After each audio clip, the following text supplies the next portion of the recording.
everyone, and welcome to another Profit Solve webinar. This one is presented by Time Solve.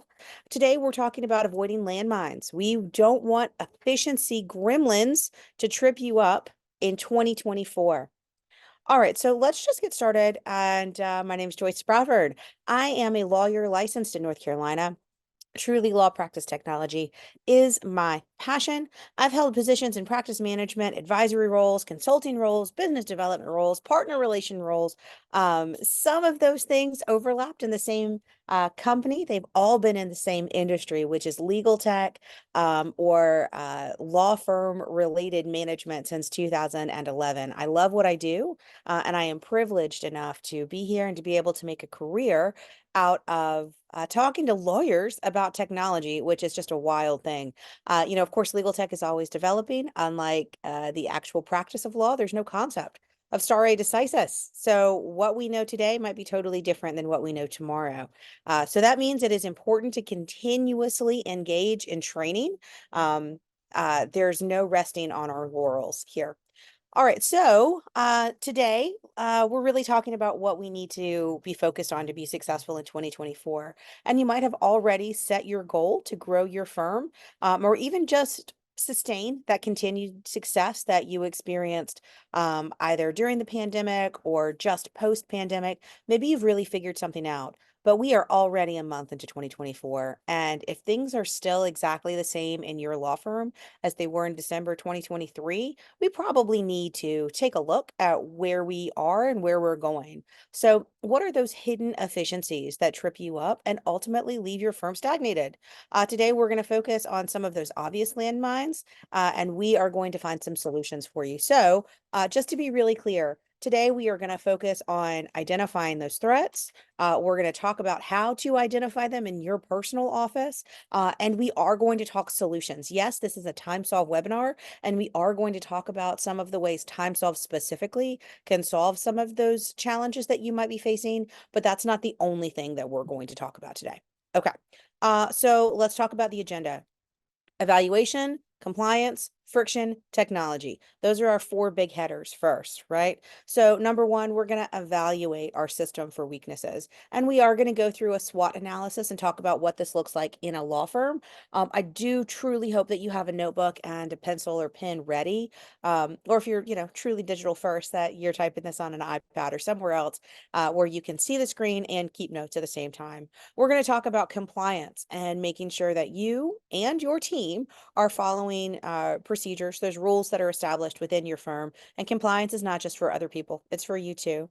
We're going to talk about friction points specifically for clients. And we're going to talk about eliminating those friction points. And then we're going to talk about the technology that is being used in your law firm to make sure that your staff has the opportunity to either help you sustain your success or move up, right? How can we get to that next level? But these are the 4 points that we're covering today. You probably saw those in our agenda when you signed up for this. So a little bit about Time Solve. Let's break this down. Easy time and billing. Designed to reduce your accounts receivable or your AR, designed to easily take payments from your clients, designed to track expenses across devices, gives you a secure place to house your data, and it's got a variety of info hubs. Your project management is an info hub that we're going to talk about specifically today, but it is not the only thing. It is not the only info hub that TimeSolve has to offer. So if you're currently a TimeSolve client and you're not using all of these tools, I hope that you will. If you are not, excuse me, if you are a TimeSolve client, use those things. If you're not currently a TimeSolve client, we're going to talk about some of the reasons why you potentially should be. Okay, so let's get into the agenda, the meat and potatoes of today's presentation. Number one, evaluate. And we can talk about how we can evaluate our successes and we can praise ourselves. And folks, it is important to look at the things you do well and to figure out how to replicate that success in other arenas. But that's not the only thing that we need to be doing here. We also need to identify our weaknesses. And that is where a SWOT analysis comes in. So you've probably heard of a SWOT analysis and you might have even done one.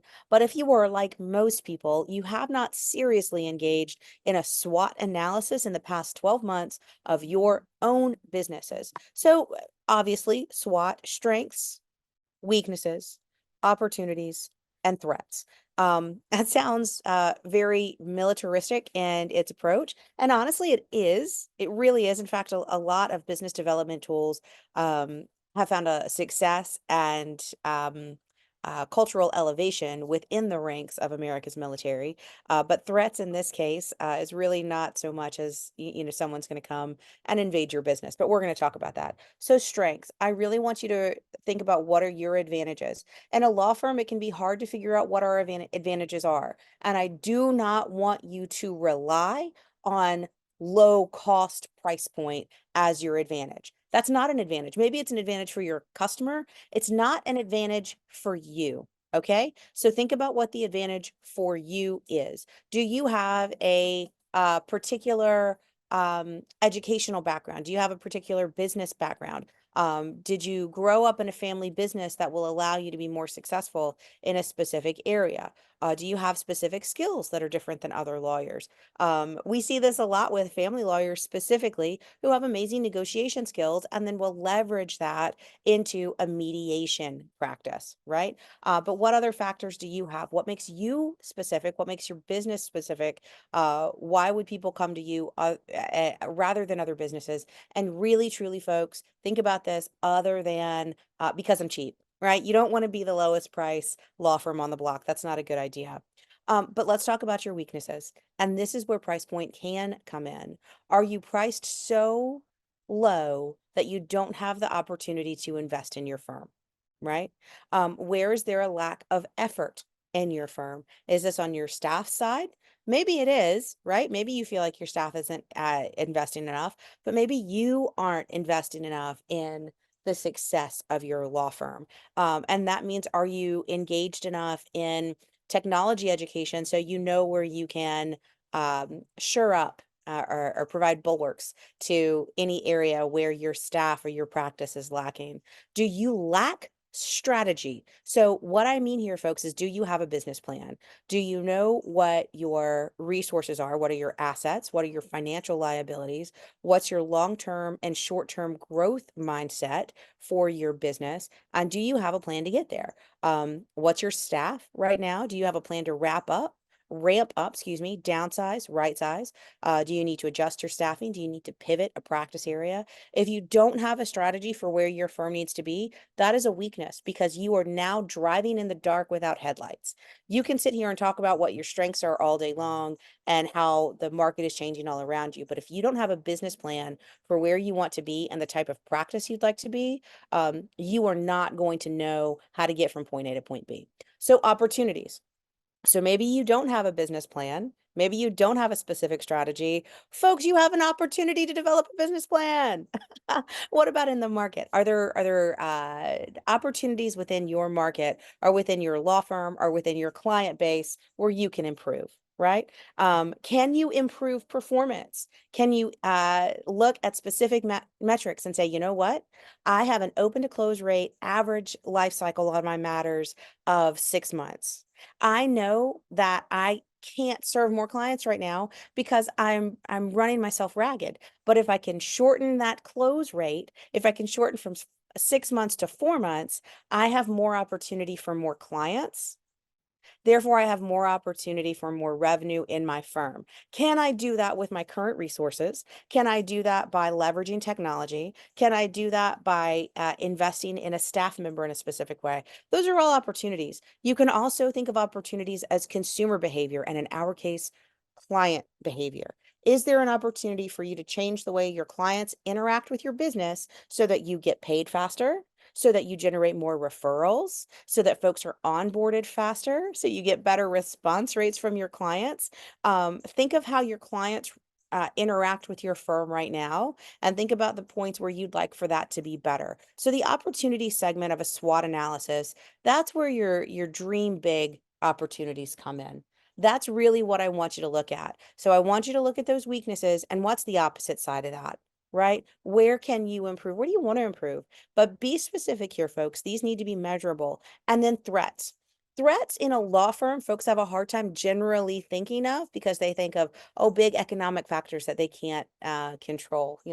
I'm gonna I can't control the market, right? I can't control how much money my clients have. I can't, if I'm a criminal lawyer, I can't control how many times people break the law, right? If you've got a criminal law practice that's focused exclusively on, let's say, marijuana defense, and you're in a state where marijuana is becoming legal, well, folks, that's an actual threat, but that's a specific threat, right? So think about what's in the market. But I also do want to talk about some of these external threats that I really do, as law firms, want you to focus on. I want you to look at new laws, new regulations, and new interpretations of statutes, or uh, any change in opinions that might be coming your way.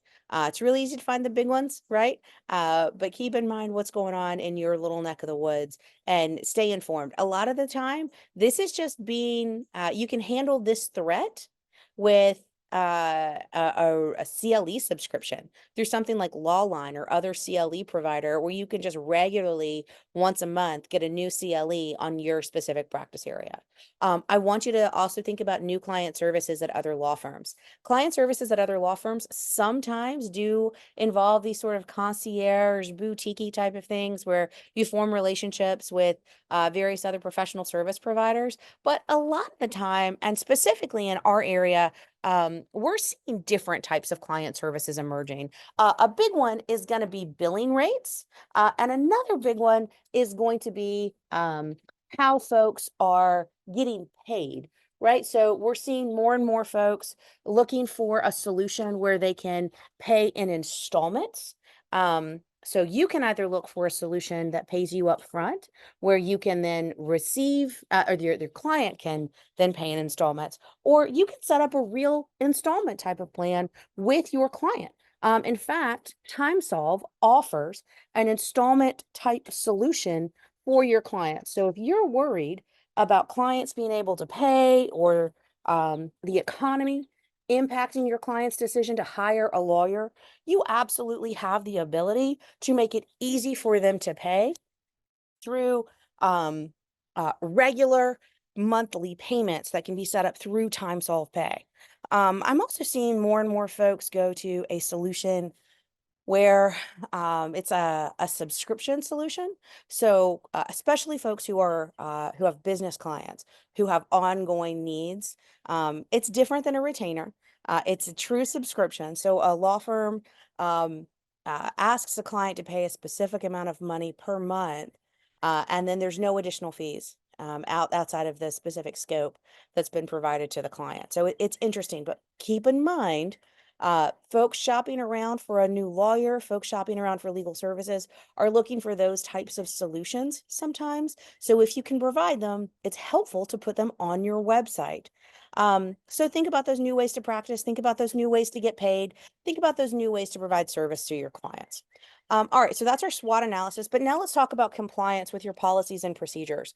So when you are setting up policies and procedures, you need to not only be consistent about them and what they are, but you need to ensure that they're being followed. So the first and foremost, when you're setting up policies and procedures, you really do need to be consistent. And it's so easy to do these things in an ad hoc or one-off type of way. But the best solution here is to take a weekend, practice area by practice area, and say, okay, what's done start to finish on this? Look at your start point, look at your end point, look at your major milestones or your goalposts along the way. And then from each one of those goalposts, the tasks that are associated to get there. So again, this is not a hard problem to solve, but it does take time and it does take effort. But if you do every single practice area like this, and you're just starting with practice areas and how to move from a start to a finish, you can hire people, you can onboard people faster, you can be consistent in what you're expecting from them, and your clients are going to be happier with solutions. But you do have to ensure compliance with those policies and procedures. So an HR person would say things like, inspect what you expect, and other platitudes like that.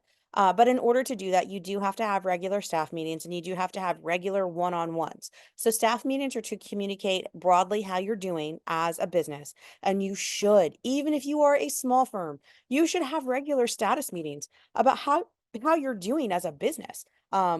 and how we can improve and anything that's new, that's noteworthy, that your staff should be aware of. But you also have to have regular one-on-ones with your staff members to talk about individual performance goals. Now, if you are a solo practitioner, you need to have a one by yourself, but you do also need to hold yourself accountable to goals. And this can be so hard to do. So if you are a solo practitioner, if you are a law firm of one, I would encourage you to find another solo practitioner, and you guys just be accountability partners. If you want to go really hardcore on this, you can get a business coach, but that's probably not where you need to start. But find another solo practitioner who's trying to grow his or her business, or their business, and say, listen, I just want somebody that I can personally be accountable to. This is what I'm trying to accomplish this year, and I just want to talk to somebody about it. And I'd love to hear about your goals too. And most people are pretty receptive to that. But honor the time that you guys have set aside. Okay. But you do always need to have clear communication regarding policies and expectations. Um, if you do not, even for yourself, then lines become blurred. There are no bright lines for us to follow and to hold ourselves accountable to. Okay, but all of that's really challenging to do, especially as an individual. So as a busy professional, is there a way to offload some of this to technology? And y'all, I am happy to tell you, of course, there is. So here, and again, you remember at the beginning of today's presentation, I said this is presented to you by TimeSolve. So we are going to talk about some TimeSolve solutions. This is one of them. Within TimeSolve, you have a project management tool. And I want you to think of project management not just as a way to say, hey, how am I doing as a firm? But I want you to think of project management as a compliance tool for yourself, for your staff, and for your firm. So within the project management tool, within TimeSolve, you have the ability to set milestones, to set your budget for individual projects. And this can be large projects with multiple matters. It can be an individual matter. You can monitor progress for each one of these matters, and you can share information with your staff, with other people within the project. Your staff can share information back to you, and you can certainly share information with your client. But your role here as a project manager is to watch your team, or to watch your own progress as you move through any project in your firm, to ensure that tasks are performed on time and reviewed for accuracy. But beautifully, everything you need to review is exactly at your fingertips already within TimeSolve. All right. So our next topic that we need to think about here is finding friction. So friction is wonderful for starting a fire or even shocking your siblings after rubbing your sock feet on the floor, but clients truly hate it. Y'all, I don't know if you probably can hear my dog in the background. Give me just 1 second. She's very excited to be on the porch today. All right, thanks for the pause, folks. I asked her politely to stop, but I don't think she's going to. All right, so friction points for your clients cause delays. They irritate your clients. They make it harder for you to get paid, and they reduce your referral business. Okay, so let's think about some of the ways that clients experience friction. Number one, a challenging onboarding. When a client reaches out to you and they say, hey, I'd like some more information about your firm. Maybe they've called you on the phone. Maybe they've reached out to you via your website. Maybe they've reached out to you via Yelp, whatever it happens to be. If they don't hear back and they are not able to quickly schedule a meeting with you and get information to you about what they want, and then concurrently who you are and why you're a good provider for them, they're going to go on to the next lawyer that down the line, right? By the time they've done their Google search or Bing search or wherever, and they've reached out to folks, you've already met the pre-qualification standards for them. So at that point, it's just kind of a matter of who gets back to them first and who they have the best experience with, which means that frictionless onboarding matters. It matters a lot. If that person ultimately doesn't become a paying client, that's absolutely okay. They don't need to. But this is a numbers game, folks. You need to get as many potential clients in your door who want to onboard with you as possible, and then you disqualify them. You don't want them to disqualify you. Okay, so that's number one. Number two, lack of electronic payments. And if you've done any webinars with any practice management solution in, I don't know, the past year, you've probably heard somebody talk about electronic payments and why they matter. And yes, all practice management solutions do want you to use their internal payment processors. It makes the solution stickier, which means you're more likely to stay with it. Um, it gives us an opportunity to make sure that you're using the solution to its full extent. All of that is absolutely true. But you don't need to think about it as a business for the practice management provider. You need to think about this as what your clients want. Now, a lot of folks will tell me, well, you know what? I don't use electronic payments because I don't like the credit card processing fees. Okay. How many businesses do you go to and give them cash at the door? How many times do you put a check in the mail? You don't want to. That's inconvenient. And so the fact that you don't want to pay credit card processing fees, okay, fine. Sure, you don't. That's a truism, but your clients don't mind.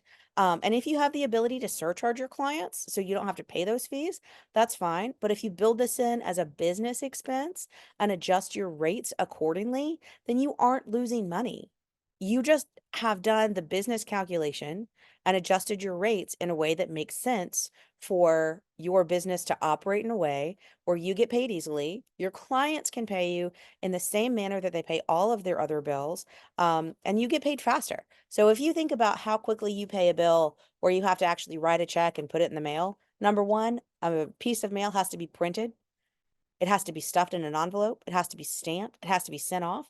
There's that time period from when it leaves the outbox at whatever business and is picked up by the postman, and then gets to you. You receive your mail. Maybe you're checking your mail every day if it's a business you are, but if you're like a lot of folks, and guys, if you are of an older generation, you might not recognize this, but um, Generation Z, Generation X, from brand new baby lawyers up through elder millennials and baby Gen Xers don't check their mail every day. So if you are sending mail to folks, it's really possible that they won't even get it until a week after it's in their mailbox, right? That's not what you want. What you want is an electronic invoice that they get, they can pay the same way they pay all of their other bills, and then you get that money right away, right? That's how you get paid faster. That's how clients enjoy the experience. If you don't take credit cards, the other side of this is if you don't take credit cards, some people will just absolutely disqualify you. Because they don't have $10,000 to give you right now, but they do have $10,000 they can put on their credit card, or they do have the ability to take installments, and you have a credit card on file that you can confidently bill against every single month. Um, Number three here for finding friction with your clients is poor communication. So with that communication, you need to be consistent in your invoicing. You need to be consistent in how you bill and when you bill your clients. Communication starts all the way from onboarding all the way through providing services, into the conclusion of services, right? But you need to be consistent in that, and it needs to be professional. I really encourage you to use the document creation tools that are within TimeSolve, and even within some of the intake tools that I'm going to tell you about here in a moment. Um, Friction points also include missed deadlines. One of the main reasons clients call law firms is because they believe some action should have happened, and it hasn't, or because they haven't received an update from a law firm. So being able to send out status updates, being able to send emails to folks, letting them know, hey, this is exactly what happened, having within that project management a clear understanding of what your deadlines are for every single client that you're working on, and making sure that you're staying on task. So when Mrs. Smith calls you and says, hey, Joe, I haven't heard from you in 3 weeks. I know you said that you were going to make an appearance on my behalf. How did that go? And you can say, Mrs. Smith, that was pushed out, but in the interim, I've done, A, B, and C.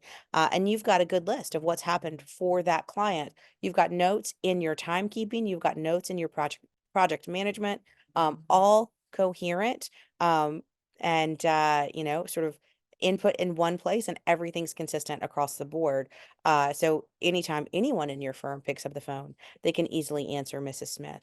And then lastly, that failure to meet expectations. This is another reason why project management is so important. Understanding exactly how long it takes to accomplish something for a client, understanding what those true outcomes are that you can promise to a client. Those need to be very clearly communicated. and having a tool where you can say, the next step is this, and I expect it to take this amount of time, and these are the steps we're going to take to get there. And having that in one place where anyone in your staff can answer those questions will help manage the expectations of your clients and reduce friction points. As long as your clients know that you are working for them, as long as your clients know that you have a task in the future on their behalf, and that you have, a handle on things, they're generally going to be pretty happy. There are always some clients who are going to be unhappy. There are just some practice areas that are like that. But generally speaking, if you can meet your clients' expectations in terms of the work that you're doing for them, regardless of the outcome, they generally will be very satisfied clients. All right. Lastly, I want to talk about technology to meet your staff's talents. And this is where a lot of folks drop the ball because of budgeting reasons. Now, again, folks, if you're a solo practitioner, this slide applies to you too. You just happen to be doing the jobs and wearing the hats of many people. Those hats might be smaller because you're in a smaller firm, excuse me, but they're your hats nonetheless. So let's start with low-hanging fruit. Number one is update your software. If you're using Microsoft 2012, get in the game. Update to Microsoft 365. Keep your browsers up to date. Be on the latest version of software. That's going to give you the best experience. It's going to be the fastest. It's going to give you the best security features. It's going to give you the best support options. So update to the latest version of all of your software solutions. Number two, invest in training. Again, even if you are a solo practitioner, this is worth it. Most of your practice management solutions are going to give you the ability to have 1 or 2 hours per week where they just have classes that are available. All you need to do is enroll in them. And listen to feedback, even if it's just yourself, folks. If you're really unhappy about the way you had take payments, if you're really unhappy about the way you manage documents, if you're really unhappy about the way you manage electronic signatures, listen to that. Take that as a complaint from staff, even if you're a solo practitioner, and mark how often you have those complaints. Is it worth your time to make those tools better? If it is, invest in the software that'll make the staff's job or your job easier and faster. It's really easy to say, oh, I only want the least expensive version of software. I just can't afford more than that. You're telling me after email and website and document management and practice management and documents and e-signatures and all this stuff, I should be able to afford $200 a month. Well, folks, yeah, you should. And do you know why? Because having those solutions makes you more money than $200 per month, right? It just does. If you have a website that's functional, if you have an intake process that works, if it's easy to onboard clients, if it's easy to record your time entries and your billing entries and then invoice your clients and then get those bills to your clients, if it's easy for them to make those payments, all of that stuff is easier for you. So look at those friction points for you and for your staff and invest in the tools to smooth out those hurdles. Obviously, client experience is part of this as well. You do want those referrals. You do want clients to be happy with the services that you provide. And you also want to reward tech compliance. So if you are in a solution or if you are in a situation where you do have staff, you do need to be providing those one-on-ones and you do need to audit processes and procedures and specifically compliance with tech. But guys, people are going to hate those things. Nobody likes someone really all up in their business, providing that micromanagement. We all hate it. We all hate it. So when someone is doing a good job, you must reward them. Make it a fun thing. Give them something they want, whether it's time off, whether it's lunch in the office, whether it's a gift card to their favorite coffee shop, whatever it has to be. If you're going to make their life more challenging by providing those audits, you better reward them when they do a good job. Invest in yourself too, folks. What was that line from Parks and Recreation? Treat yourself. Yeah, so treat yourself. When you do a good job, treat yourself. All right, so let's talk about some of the solutions that I want you to be aware of. Number one is LexShare. This will integrate directly with TimeSolve. It is a way for you to securely share files It houses them. Yes, people can send files to you. This works really well as a client portal. It also works really well for third-party sharing. So if you need to get body cam footage from law enforcement, if you need to get healthcare documents from a doctor or a chiropractor, or an on-site physician, this is a great solution for you. If you have secure third-party documents or sensitive third-party documents, you need a way to capture those outside of a client portal. Lexshare is a great solution. Also, part of Lexshare is e-signatures, and you can send e-signatures from a variety of places with Lexshare and the TimeSolve integration. It is one of the easiest document signature tools I have ever seen. And folks, like I said, I've been in this world since 2011. I absolutely love it. So Lecture.io, if you are part of TimeSolve, uh, if you are a TimeSolve client, look at this integration. If you're not a TimeSolve client, you can get Lexshare as a standalone solution. It integrates with a ton of things in the market.